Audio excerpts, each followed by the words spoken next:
Winners never quit and quitters never win. मतलब जीतने वाले कभी हार नहीं मानते और हार मानने वाले कभी जीत नहीं सकते।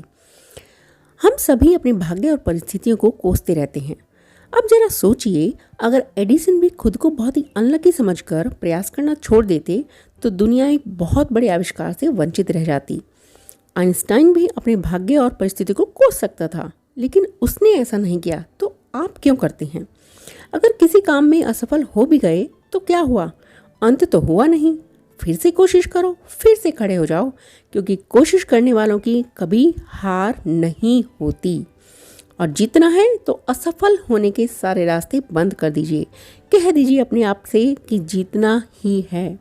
तो चलिए, इसी के ऊपर आपको एक प्रेरणा देने के लिए कि मुझे जीतना है, आपको एक कहानी सुनाती हूँ। मैं हूँ आपकी होस्ट, आपकी दोस्त उर्वशी। पुराने समय की कहानी है। एक महोसर नाम का एक छोटा सा राज्य था। एक दिन गुप्तचरों ने राजा को सूचना दी कि पड़ोसी राज्य हम पर हमला करने वाला है। गुप्तचरों ने बताया, खबर एकदम पक्की है और सिर्फ 2 या 3 दिन में ही पड़ोसी राज्य अपनी विशाल सेना के साथ हम पर हमला कर देगा और उनकी बड़ी सेना के आगे हमारा टिक पाना बहुत मुश्किल है। राजा बहुत परेशान हो गया। उसने तुरंत आनन फानन में सभा बुलाई और सभी लोगों से सलाह मांगी कि अब हम लोगों को मरना तो तय है, क्या करें? अगर आपके पास कोई सुझाव है तो बताइए। राजा के एक बड़ा चालाक मंत्री था। उसने कहा, राजन, जब हम अब जान पर बन ही आई है, मरना तो है ही, तो क्यों ना एक बार एटलीस्ट कोशिश तो करें।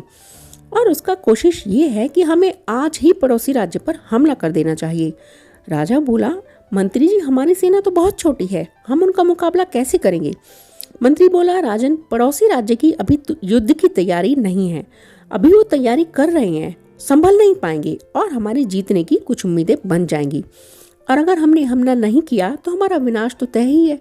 तो कुछ दिनों में पड़ोसी राज्य हम पर हमला कर देगा। राजा ने सोचा, बात तो ठीक है। उसने तुरंत अपनी सेना को तैयार होने का आदेश दिया और राज्य के नागरिक भी सेना के साथ युद्ध करने के लिए चल दिए।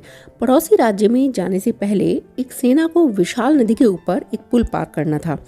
जैसे ही सेना पुल को पार करके पड़ोसी राज्य में घुसी, राजा ने उस पुल को आग लगवा दी और सेना को बोल दिया कि अब हमारे पास वापस जाने का कोई रास्ता नहीं है, या तो हमें मरना है या मारना है। अब सभी सैनिक अपनी पूरी क्षमता के साथ लड़े और पड़ोसी राज्य को एक बड़ी मात दी। उसकी सारी सेना मारी गई। तो मित्रों, जैसे राजा ने अपनी सेना की असफलता के सभी रास्ते बंद कर दिए, तो आपको भी अपनी सफलता के असफलता के रास्ते बंद करने होंगे। और आपने स्वयं ही महसूस किया होगा कि जब हमारे सारे रास्ते बंद हो जाते हैं, तभी हम सबसे ज़्यादा मेहनत करते हैं और सफलता हासिल करते हैं। तो झोंक दीजिए अपने आप को सफलता पाने के लिए और अपनी असफलता के बारे में सोचना ही छोड़ दीजिए, क्योंकि आपके पास असफल होने का ऑप्शन ही नहीं है। मत दो अपने आप को असफल होने का ऑप्शन। डरो नहीं, क्योंकि समस्या आपकी क्षमता से बड़ी नहीं है।